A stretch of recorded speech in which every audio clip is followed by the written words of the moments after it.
Hello, everyone. I've been writing this script for like 20 minutes now, so bear with me real quick.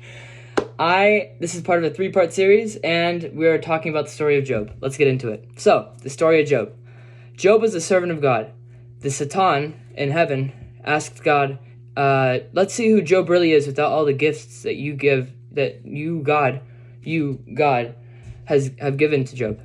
Well, Job, after this whole entire test, God agrees to it, and he goes, okay, let's start it. So, Job loses everything.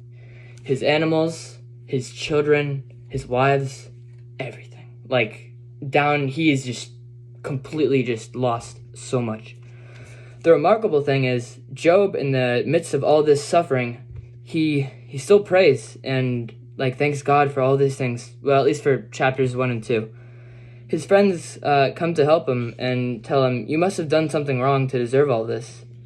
But then his friends and him sit down, and for the next 34 chapters of Job, him and his friends come up with hypothetical instances in which Job could have sinned.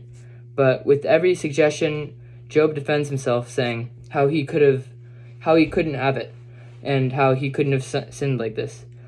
And then Job gets angry at God and demands God to come and explain himself in person. So, holy moly, I'm getting through this quick.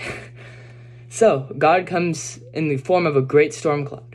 God doesn't give Job a direct answer. Instead, he shows him the complexities of the universe, and that if Job himself could only run it for one day, well, he couldn't, because he's not God.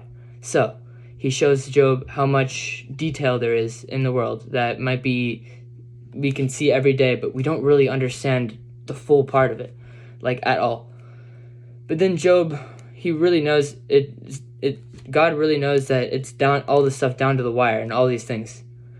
So, to conclude, God shows Job 2 incredible beasts, and God says they are not evil. They are part of God's world, and that it was for God's explanation from Job's point of view.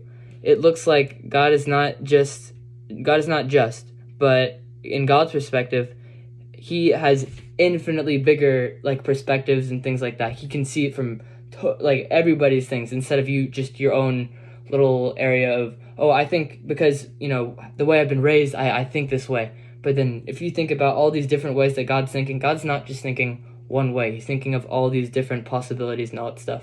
All right, part 2 coming out now.